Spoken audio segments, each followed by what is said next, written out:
So as if all of that wasn't bad enough, the person next to us was on his phone the whole time, looking at a word I can't say on YouTube. Hello and welcome to the Faded Wildflower Crochet. My name is Rachel, and for today's video, I thought we would do a little crochet in chat where I tell you about the absolute disaster that was the market that I just did. I want to talk about kind of everything that went wrong, everything that I would do differently, and then everything that I'm going to be doing going forward.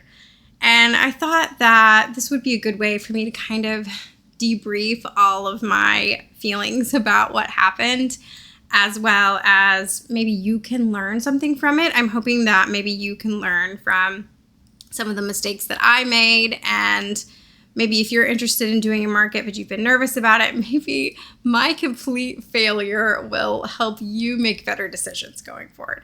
That's the hope anyway. And at the very least, maybe you can be entertained by my absolute disaster of a day. So what went wrong? So I made a whole video where I talked about preparing for my first market, and technically it was my first market in a decade. I did do one 10 years ago, and it wasn't that bad, especially compared to the one that I just had, but it was just really not the venue for me, and I kind of decided I don't really want to be doing in-person events for a while, and so I really focused on just doing my custom work, and I was pretty happy with that for a while. But this year, 2024, I really decided was the year that I was going to put myself out there when it came to my crochet business. Decided to start this YouTube channel. I decided to start selling patterns, and I also decided I wanted to try at least one in-person event. So the event that I signed up for was very much like energy healing and tarot card readings and crystals and a lot of really, really talented artists. And I knew that it was on a Sunday, but it seemed like it was kind of a thing that was established. It had a cute name, which I'm not going to say the name of it, but it had a cute name. And so I really thought that the audience was going to kind of already be built into this event.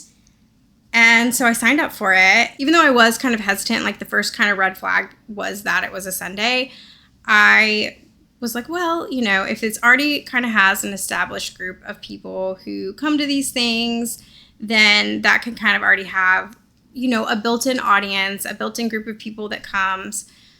But the problem is that I did not realize when I signed up that it was Father's Day. And I heard a lot of other people saying that they didn't realize either. When they first signed up, you just see a date and you're just like, okay, that sounds great. You know, I'm going to come. Right, Lily? And so I just really didn't think about the fact that it was Father's Day. I just didn't check my calendar. And I know, like I said, I overheard other people at the event saying, I didn't realize this was Father's Day. I did not realize that this was going to be a holiday when I signed up. And a lot of people are saying, yeah, I've done holiday events before, and they, you know, Father's Day, Mother's Day, those type of events just don't tend to have a lot of people come because people are going out to eat, they're maybe out of town or whatever. And so that was kind of the first red flag, I would say, was when I realized that it was Father's Day. I was like, oh no, we may not have a very good turnout. So that was kind of the first thing that I noticed before the event even started. And then the second thing I noticed, so like I said, there were tarot card readings, there were energy healings, and there were a lot of other really, really talented artists there. However, I realized as the event was getting closer that there was also some not so great vendors there. There were some MLMs. And, you know, there can be good events that include MLMs. I'm not saying that there can't be, but the type of audience that MLMs and those type of things tend to attract. Goodbye, Lily. But anyways, the type of events that MLMs tend to attract are really just not the type of events where I feel like people that are going to buy my stuff are going to come, if that makes any sense. And I'm sorry if that sounds mean, but I really just tend to prefer to myself as like somebody who wants to attend an event. If I see that an MLM is going to be there, it makes me not want to go. I really would prefer to personally support events that support local artists. That's just kind of my preference anyway, and I know that a lot of other people are the same way. And so when I saw that, that was kind of like my second like red flag. But there's really no way of me knowing that when I signed up, because when I signed up, it was definitely advertised more as like an artistic thing, less as like a reseller kind of a thing. And there were people there that were doing MLMs, some people doing kind of more reselling kind of stuff. There were, you know, people that were selling things that were just like kind of, you know, frankly, kind of cheap. And so that was kind of disappointing. But like I said, there were a lot of other artists there, and the other people that had price points at the same price point as me were also not making sales, because that is the other thing that happened once we got there. So, but first of all, let me say that we got there and it was much smaller than I realized. And I had looked at the space online, but sometimes it's hard to tell. And they had given us dimensions for the booth, and I would say that some people got that dimension, but where I was, it was very, very cramped. We were really right next to our neighbors. It was kind of like you had to shimmy into your spot. You were almost touching each other. So there really was just not a lot of space for as many vendors as there were. And so that was kind of disappointing when we got there and realized that. I had to kind of change around how I decided to do my booth. I will insert a clip of what my table ended up looking like. It was the only footage I got of the whole day. But you can probably tell even from the video, like just how close we were to our booth neighbors. And so that was like the next thing that I was sort of disappointed in. And then the next thing that was really frustrating is that I think I mentioned in the video where I talked all about my preparation for this market was that I chose to be inside. So this was an indoor/outdoor event. And I knew that it was going to be kind of where some people were out on the porch and then some people were inside. And they had this big like garage door essentially that was open. So I knew that it would not be super cool inside, but I did know that there was supposed to be an air conditioner. However, when we first got there, it felt really nice in there. Like, okay, this is perfect. And then as the day went on, I realized it's getting really, really hot here. And I didn't see this happen, but my husband. So my husband did go with me to the event. So if I'm saying like we, it's because me and my husband were both there at this event. And he told me later that I guess they turned the air conditioner off because it was leaking and it was causing like a water spill on the floor. And so they turned it off. So we had no air conditioning and there was absolutely no airflow at all. There was no fans, no nothing. So it was really, really hot in this building. So it was essentially like a warehouse. And so I got very overheated. I definitely had a headache by the end of the day. And I drank plenty of water and everything like that. But it was just really hot. It was like a 90-degree day outside and with no airflow, no air conditioning. It was really, really hot. And we had customers complaining about it too, that they were like, it's really stuffy in here. And we're like, yeah, we know. And so people really weren't wanting to shop either when it was just so hot. And that is something about summer markets that you do just have to realize. But that's why I chose to be inside, is because I do get overheated very easily, and I knew this about myself. And so I wouldn't have ever chose this event if I would have known that there was not going to be any air conditioning. So that was another thing that was like really frustrating and disappointing. And again, I don't really blame anyone for that. It wasn't their fault. Like, they couldn't have known really that this was going to happen. But, you know, that's just something that happened that was really frustrating and disappointing. And really just nothing you can do about it, right? So yeah, then we got there and we realized there was just not much foot traffic at all. And we kept thinking like, okay, once lunch is over and people are kind of like gonna be getting out and about, people will come. They just didn't. And it was just a very, very low attended event. And the person next to me does markets all the time, and she said this was the worst one that she's been to, just as far as the lowest attended event that she had ever been to. I had to stop recording for a minute, but getting back on track. So basically the event had very, very low foot traffic. There really weren't that many people that came to begin with. And then the people who came just seemed to kind of be there to browse and look around. They really weren't willing to spend a lot of money. The people that were spending money on like really low ticket items. Like the only items from my booth that sold were $5 items, and that's it. And I understand that times are really hard and you really just don't have the money to spend $25, $30, even $10 on a plushie when you can go down to the dollar store and buy one for $1 and your kid's going to be just as happy. Like, I understand that, and I understand that people are struggling.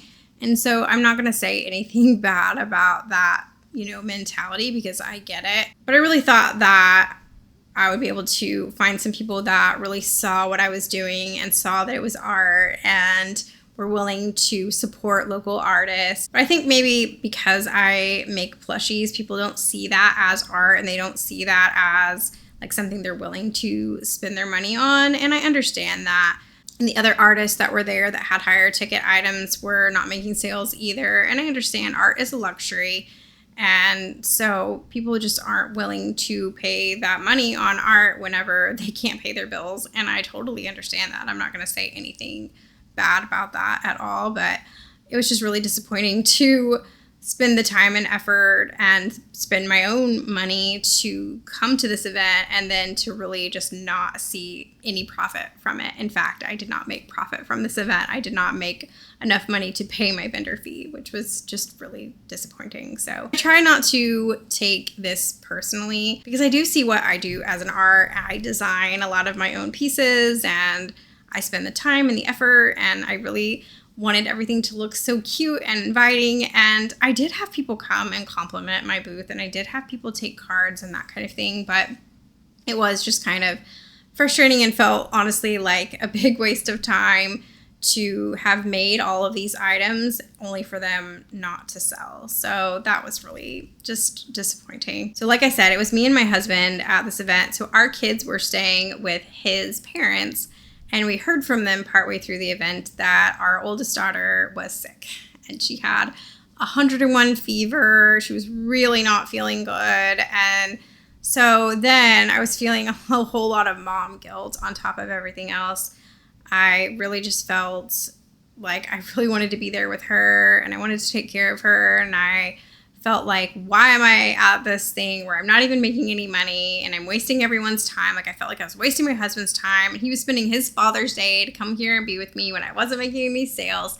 And now I can't be with my daughter who's sick. And so that was also like really frustrating. And she ended up having some sort of flu or something like that, which was just like, it was so sad. And like I said, it was really hard to concentrate after that. And thankfully, not too long after that, we did get to leave. So as if all of that wasn't bad enough, the person next to us was on his phone the whole time, looking at a word I can't say on YouTube.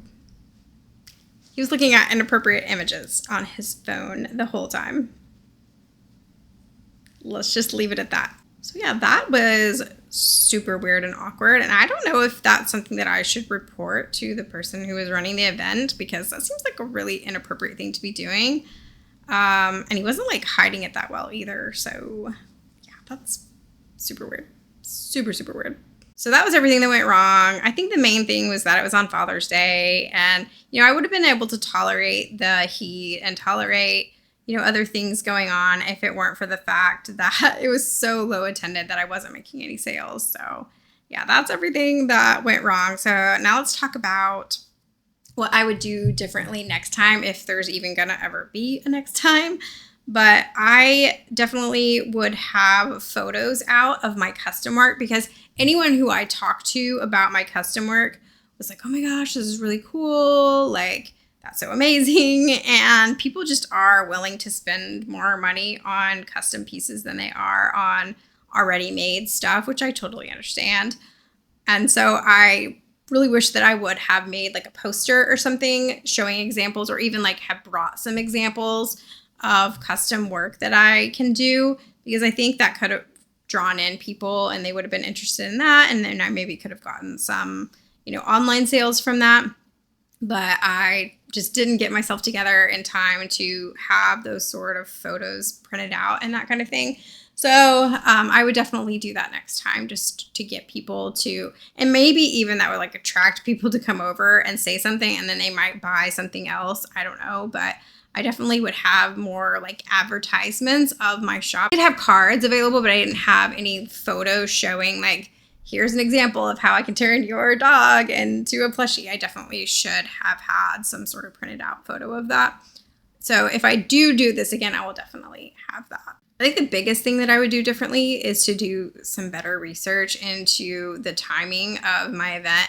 I definitely would not have signed up if I would have realized that it was Father's Day. I probably won't ever do a Sunday event again. From what I've heard from other vendors, Saturday is the best day to do an event. More people are willing to be out and about. On Sundays, people are resting. They're preparing for the week ahead. And especially with a day like Father's Day, people are just wanting to like hang out with their dad all day. It didn't really seem like the type of event that dads would really want to go to, not to generalize, but you know, we did have a few people there with their dads and stuff, and that was great. But in general, I think that I would just do better research, figuring out what day things are on, actually paying attention, kind of paying a little bit more attention to where events are being held. Another thing that I would do differently is to just like talk myself up more in general. You know, in addition to talking about my custom work, I also should have talked about my YouTube channel. I had talked to a couple other crocheters that came by. This girl had like crocheted her own top, and I was talking about it with her, and she was asking questions about like how I made my worms, and I should have said, hey, I have a YouTube channel if you're interested, but I just didn't. I'm really, really bad about like talking myself up, like selling myself, but that's kind of the point of going to these like in-person events, is like being there in person to sell your items, and I'm just really bad at that. So I definitely would be better, at least try to be better about selling myself if I do one of these types of events again. Another thing that I wish I would have done differently is to actually talk to some other vendors. I did talk quite a bit to the vendor next to me, but I really didn't go around and talk to other people. And, you know, I wish I would have been like a little bit more friendly, but I think I just felt so overwhelmed and disappointed and hot that I really just felt like so sweaty and gross. I was like, I don't even really want to get close to somebody right now because I probably stink. So I just let all of that get in the way of like kind of being able to talk and network with other people. I wish I would have been a little bit better about that. And hopefully, if I do another event in the future, I will be better about talking to people. So I do have social anxiety and I do have trouble talking to people, but I think sometimes I let that hold me back. And again, I really wanted to push myself to do an in-person event, and I am proud of myself for doing it, even if it did not at all turn out how I wanted it to. But I would be hopefully a little bit better about being a little bit more social, putting myself out there. I feel like other people are awkward too. Like other people I know felt awkward coming in to talk to me, and I need to realize that everyone feels a little bit awkward at these kind of things, and that's okay. Like you don't have to try and impress someone. You don't have to try to be anything other than yourself. And I think I try to like put on this like certain attitude and face, but like that's just not me. I am awkward. I am kind of, you know, stumble over my words and all of that kind of thing, but people don't mind. And I think that instead of just like kind of keeping to myself, I should have been a little bit more friendly and open, and I hopefully will be next time. So I think one thing that I definitely did learn though is that I'm not sure that these kind of events are for me. I really just don't know that in-person vendor events like this are going to be for me. I'm not going to completely rule it out, but going forward, I don't think I'm going to do another event in the summer at all. I may start looking now into events that are closer to like fall and winter. First of all, I think people just spend money more at those kind of events, especially close to Christmas. So I may look into that for the future, but I'm definitely going to take the rest of the summer off, because even if I do an indoor event, of course, there's no guarantee that the air conditioner is not going to go out and I'll overheat anyways. But also I just kind of want to spend the rest of the summer focusing on other things. So going forward, I'm still going to spend my time doing this channel, and I'm definitely going to focus more energy into creating new designs and new patterns, because I had kind of been spending any time that I wasn't working on custom orders or working on YouTube, I was spending that making stock for this event. And so now I'm going to focus my energy a little bit more on coming up with some new patterns and some new designs, which I'm really, really excited about.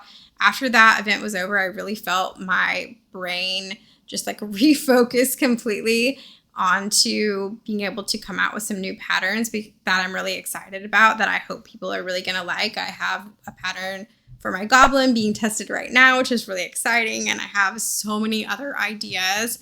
And now that I have the brain space to even think about those ideas, I want to focus on that going forward, and maybe just take a break from even trying to decide if I'm going to do another show. I also have been doing a little bit of research into maybe having like some brick and mortar shops take my stuff. I have done that in the past where, you know, they take a certain percentage of my sales.